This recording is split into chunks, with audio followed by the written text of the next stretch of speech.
Text by Hinton, Chapter 8, Part 2.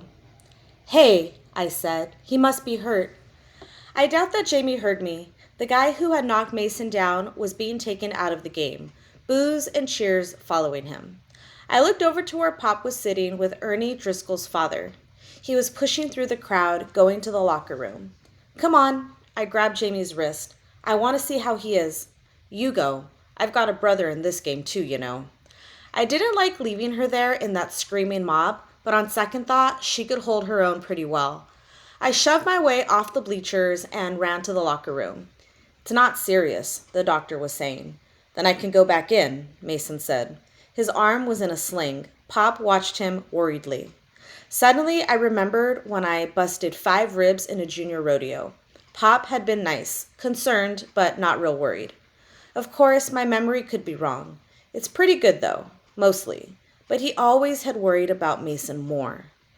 Not this game.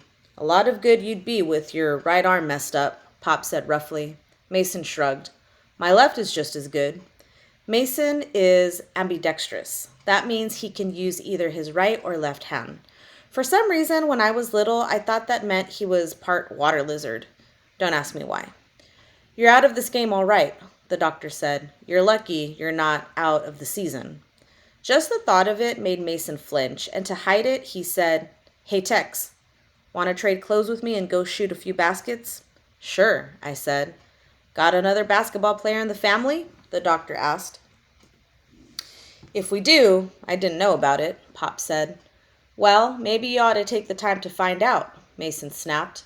He never was much fun to be around if he was mad or hurting, so I just said, If you're okay, then I'm getting back to the game. Good idea. Go root for Bob Collins. He's going to need all the help he can get now. Being a big shot didn't go to Mason's head much. He was right, though. Poor Bob was everywhere, trying to make up for Mason not being anywhere. His main function had been to get the ball to Mason, and you can see Bob forget and pause and wonder where the heck Mason was. He even tried shooting baskets, which shows you how desperate he was. He wasn't too bad at it, though, for a short person. Me and Jamie yelled ourselves hoarse for him, along with a few hundred other people. But it wasn't any use. We lost by 6 points. You think Mason was their lucky rabbit's foot or something. Jamie griped as we drifted with the crowd out to the parking lot. Most of the people from our school were pretty mad. They just gave up without him. I like to know just what it is that Mason's got. Look at Bob. Smarter and nicer and twice as good looking, and everybody likes him. But ask anybody who the most popular guy in the school is, and they'll say Mace McCormick. And Mason's too snotty to speak to half of them. Maybe being popular and being liked ain't the same thing, I said, deciding not to point out to her that the same things could be said about her. The bunch she ran with was the popular girl group, and they weren't all well liked, even Jamie. The Riverview people were acting pretty silly, jeering and cheering and stuff. But I didn't pay much attention till Ralph Hernessy poked me and said, I guess that shows you, huh, Mac? Even though we went to different schools, I'd known him a long time, from horse shows and rodeos and school games. Oh, bug off, Jamie said, or something like that.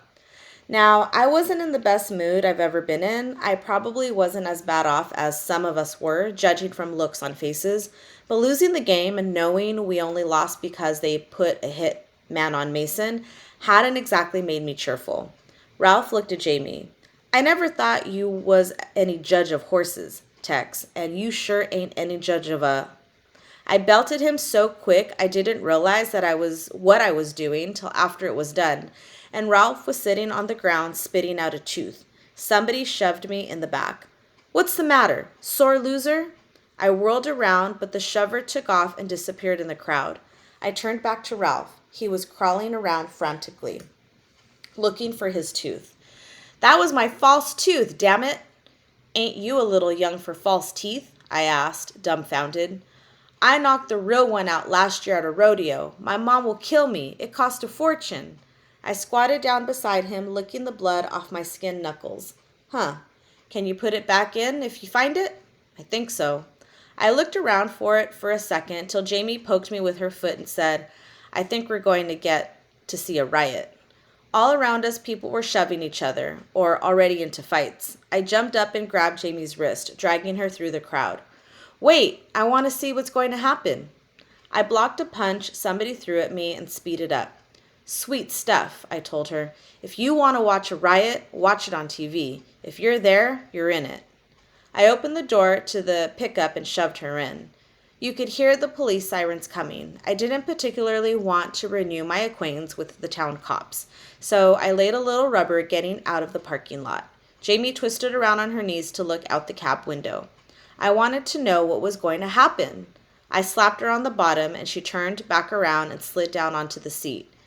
You'll hear all about it tomorrow. Secondhand. Yeah, the black guys will be secondhand too. I paused.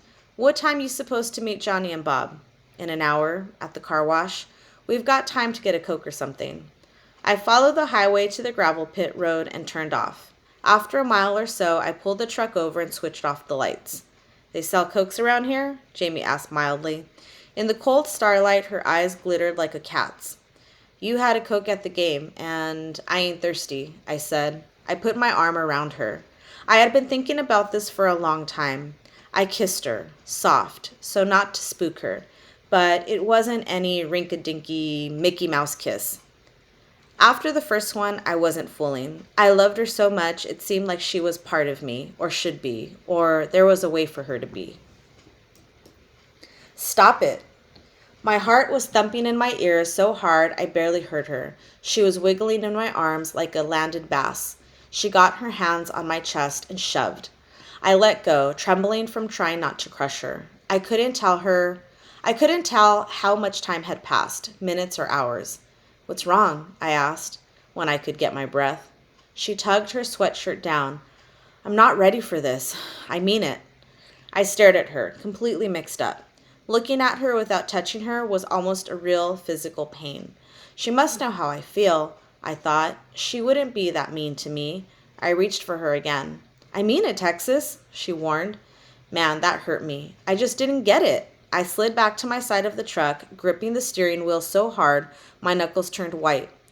Well, I said as soon as I thought I could talk okay, what did you let me get started for? I didn't know you'd be in such an all-fired hurry. Anyway, I was curious. I was burning up and she was curious. Something was really wrong here.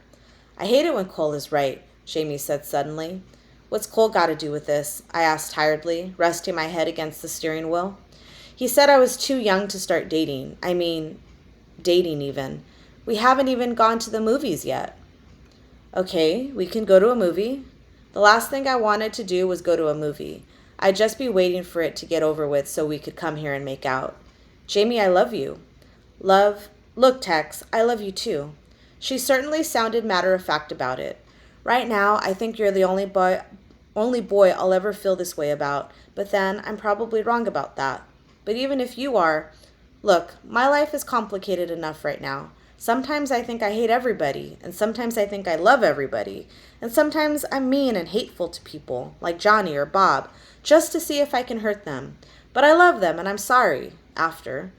I get mad at Cole for not understanding anything, and mad at Mona for understanding everything.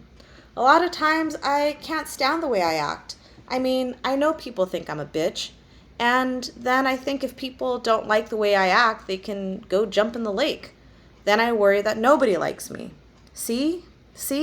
I'm having enough trouble figuring things out right now without throwing in sex. When she said sex, I felt my face go red. I know it sounds dumb, but I hadn't thought of what we were doing as sex.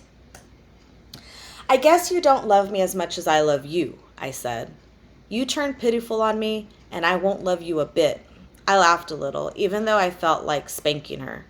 Jamie, when we get older, 16 maybe, let's get married. I knew I'd never feel this way about any other girl. I wanted to know Jamie was going to be there the rest of my life.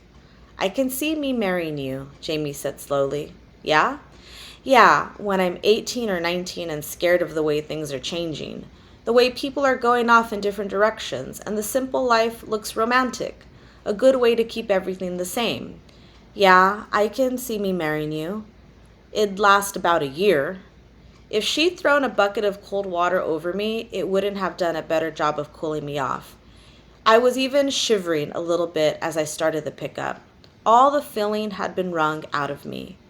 I forget, I said, making a U-turn on the dark road. You're one of them that's going. Johnny and Bob were waiting at the car wash, sitting in Danny Brogan's car. See you at lunch Monday? Jamie asked before she opened her door. I'd been quiet all the way back and she was getting uneasy about it. I shrugged. I don't care.